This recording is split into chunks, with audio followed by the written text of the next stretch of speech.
The new Black Clover chapter is huge. It was revealed that Charmy is actually the god of food and lived in the land of the rising sun long ago, saving people from starvation. We have a lot to talk about. It might have something to do with time travel. Why can't Charmy remember her past? Then it was also revealed that the Black Bulls are apparently on their way to the land of the rising sun to get Asta. And of course the fact that Asta got drunk together with Ichika and then went skinny dipping together. This is not a joke. She then told him that he will take responsibility for it. What could she have meant by that? Maybe it's some kind of Yami clan or Hino tradition in which a woman who is seen naked by a man must marry him. Maybe they will have to ask Yami for permission first and then he will say no. That will definitely improve the whole Noelle-Asta relationship. Let's talk about it. If you end up liking this video, consider subscribing. Please enjoy this video. Let's go!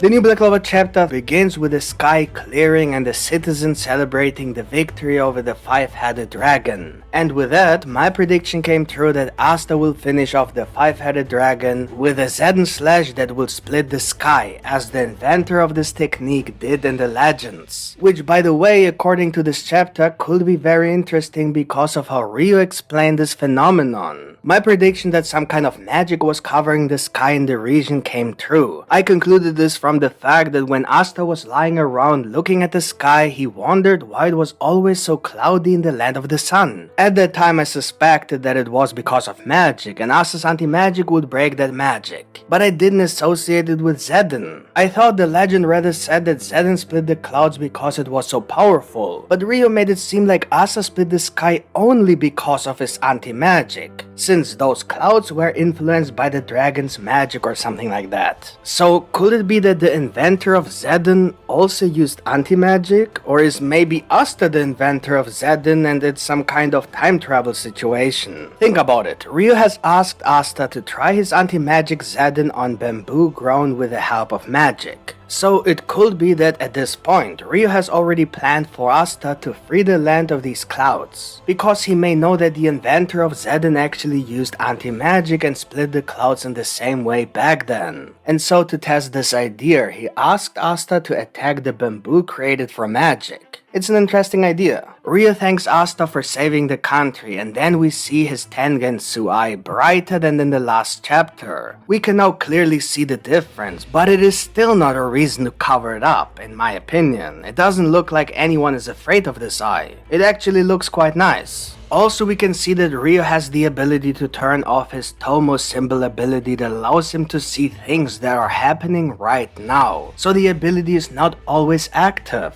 So that can't be the reason why he covers his eye. To me, that suggests that the reason he's wearing the eye patch is because he has other abilities that he either uses continuously that makes his eye look scary or that require his eye to be covered. He takes it off to use it for things he's seeing right now, but he puts the patch on when he wants to see visions. Like for example what Lucius is doing right now, or whatever other abilities he may have. Whether he can see the future or the past is still unknown. Then we see Asta taking a closer look at Heath and remembering his first encounter with him. He wonders why he's still alive when he should be dead. It is a fact that he was the only paladin who did not fight against Asta but against Yusuga, and therefore he was not in contact with anti-magic. So the paladin spell should still be active. Yusuga defeated him while Asta was still fighting the dragon. Is there maybe a reason why Tabata decided not to let Asta fight Heath and thus kept Heath away from anti-magic? What could be different about Heath than the others? We don't know who this beast magic dude is, but at first glance we can see that Heath is one of the dead that Lucius resurrected. Unlike Sister Lily, who was transformed directly into a paladin, maybe that is the reason. Think about it, what would have happened if Asta had broken the paladin connection between Heath and Lucius? We don't know if resurrected people like Heath will fall asleep the same way Sister Lily did, or if they will die instantly, because they should be dead. Did Lucius actually bring them back to life so that they would live like normal humans after Lucius is defeated? Or is this some kind of reincarnation as was the case with the elves, where the reincarnated elves return to the afterlife after the reincarnation spell is lifted? Honestly, I don't think it's possible to give an answer at this point. Lucius has soul magic, and the type of god magic that allows him to create artificial bodies out of thin air in seconds. The only reason reincarnated elves have returned to the afterlife is because their souls have not become accustomed to the body. Only for elves like Raya, who have been in the human body long enough, is it impossible to return to the afterlife. Elves like Fana or Veto, who received an artificial body, were given a second life. This could now also apply to all those who are revived by Lucius and receive a new artificial body. Why would it be different? As I said, at the moment it's impossible to answer that question. For that, Asta has to use his anti-magic on Heath first. It could be that they will use Heath to ask him questions about Lucius, and maybe then Asta will use his anti-magic. Let's see. The reason why his regeneration doesn't work could be because he's unconscious. I don't have any other explanation for it.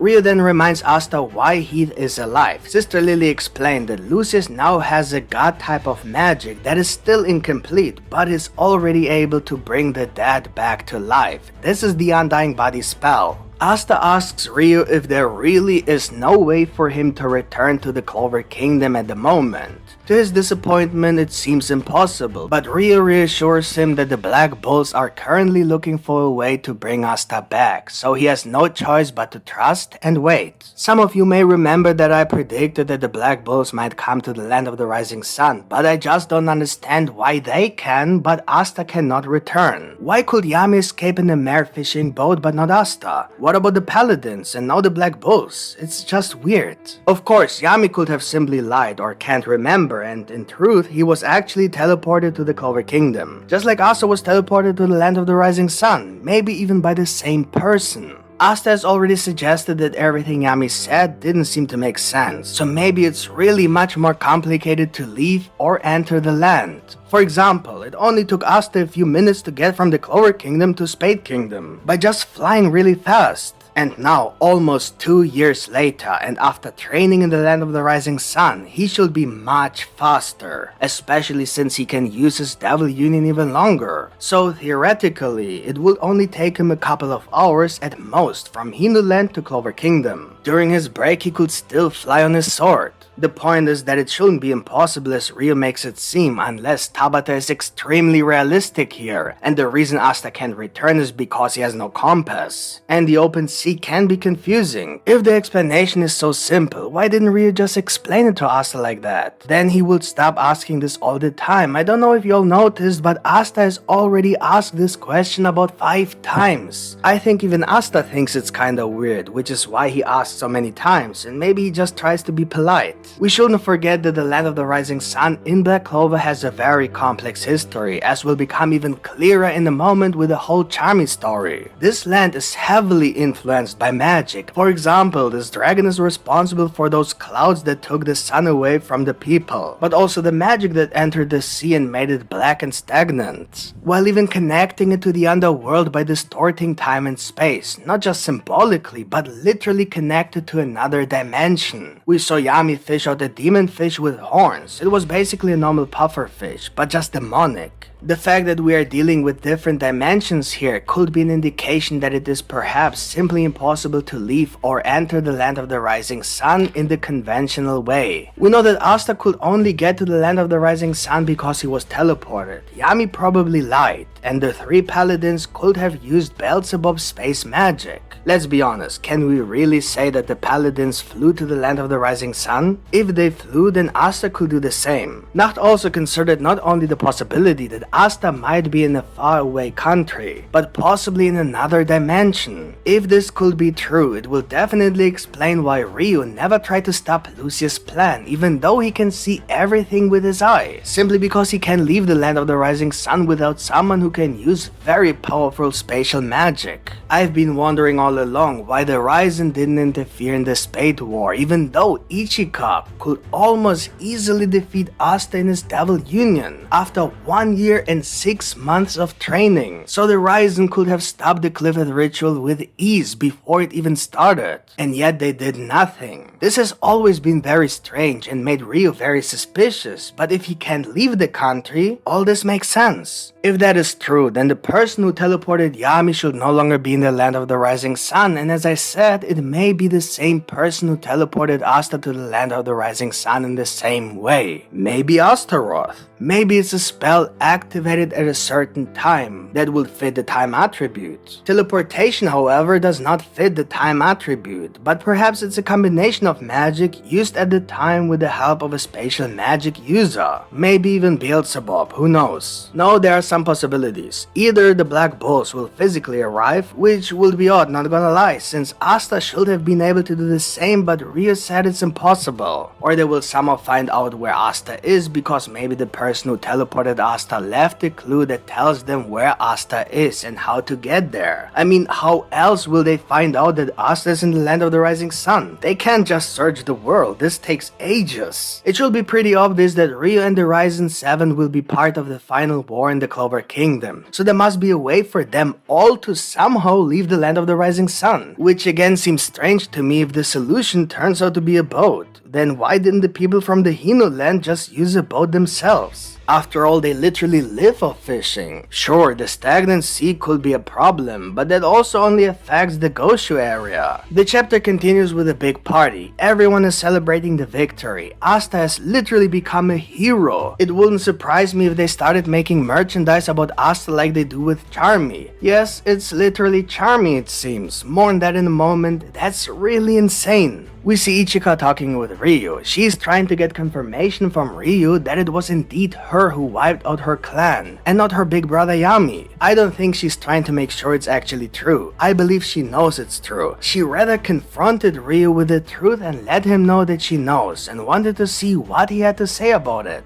After all, he is the main reason why Ichika believes this lie in the first place. After she massacred her own clan, Ichika opened her eyes and saw Yami standing in front of all the dead family members holding a sword. Everything else she interpreted with the help of Ryu, but Ryu remains silent and just keeps drinking. It's very cold and kinda creepy, to be honest. This is a really awkward moment between the two, and I don't know how to interpret this moment from Ryu. Silence speaks 1,000 words. But still, Ryu could have at least said something like, "Yes, I promised Yami that we won't reveal the truth." Perhaps this whole situation is even more painful for him than for Ichika, because he was the one who had to live with this lie. The meaning of the silence will surely become clear in the future when the reason for this lie is revealed. Simply remaining silent does not reveal to Ichika the reason why this was necessary. I'm telling you, there's more to it, something that we still don't know. Oh, and Ichika no longer refers to Yami as that man, but uses the word brother, so she has understood that she has been accusing the wrong person all her life.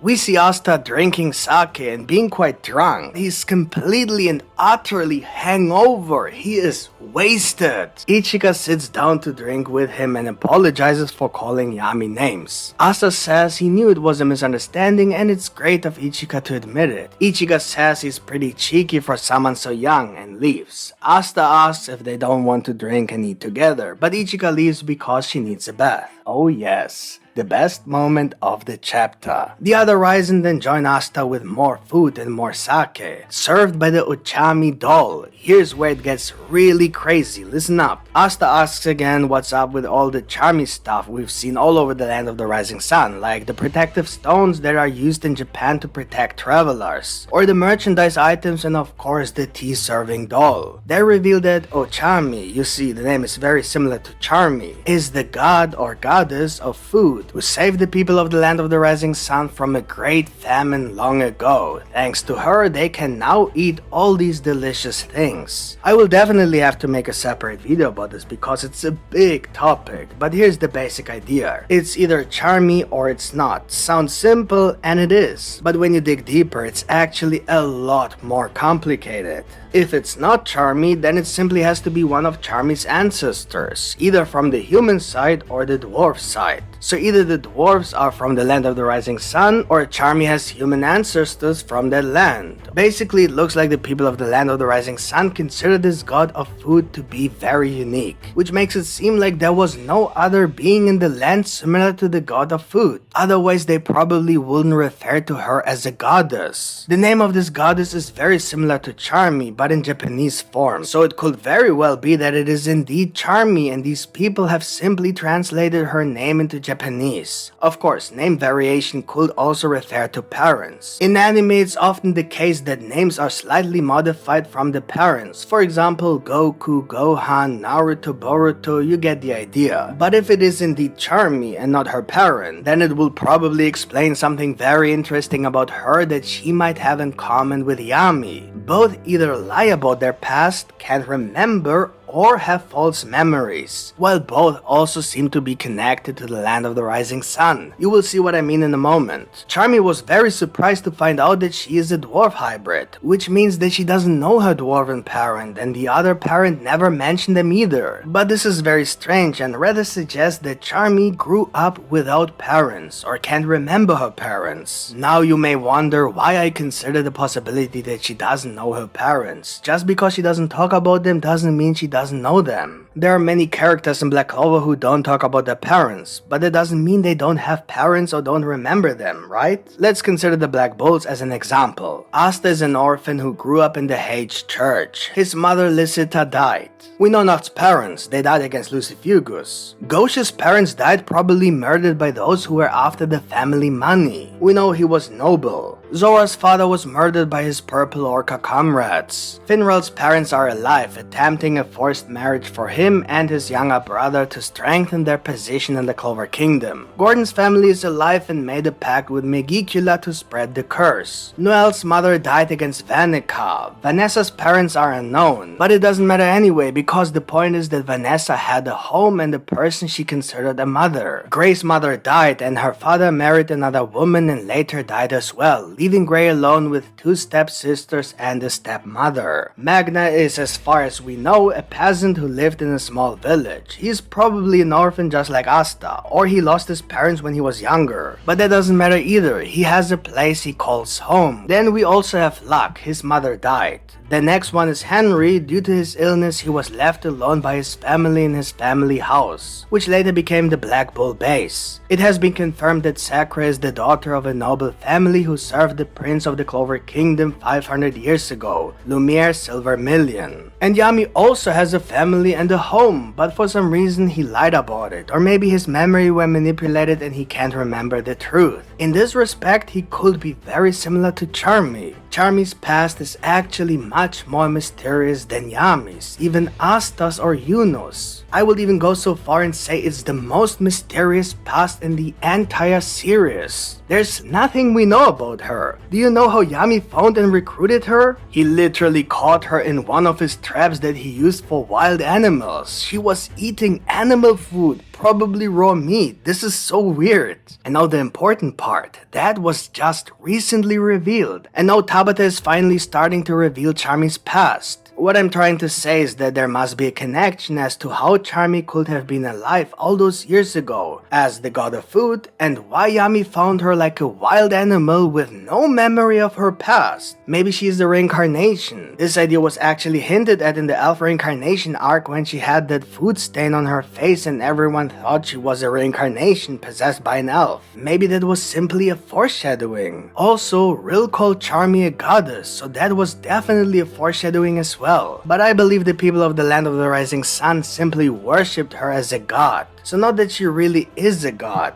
This speaks for a time far in the past when people worshipped everything as a god or goddess that they could not explain with their understanding or knowledge. So it makes sense that the food god lived in Black Clover a very long time ago, but this argument could also point to the possibility that the celestial maiden is not a goddess either, just a very strong person. You know Charmy, she loves to be worshipped, that fits her personality. However, it is strange that she is supposed to have lived a long time ago, so maybe it has something to do with time magic and she actually is from the past. And another thing worth mentioning that points to the possibility that Yami may have lost his memory as well is the fact that he doesn't seem to know who Charmy is, even though he's from the land of the rising sun and she'll know about her. So either he just doesn't say anything because he wants to keep his dark past a secret, but then why did he tell about the land of the rising sun in the first place? Or he doesn't know anything about it just like Charmy because they both somehow lost their memory. But then we have to say that Lucius may have used her by erasing her memories as he already did with Julius to manipulate a certain timeline. Maybe he did the same with Yami. You know, the butterfly effect. Change one thing and the whole future changes. For some reason in Black Clover, at least when it comes to unsolved mysteries, the answer, at least my answer, is usually connected to time and memory. Or rather with time and soul magic. So with Astaroth and Lucius, where Astaroth tries to prepare things in the past so that Lucius can reach the goal in the present,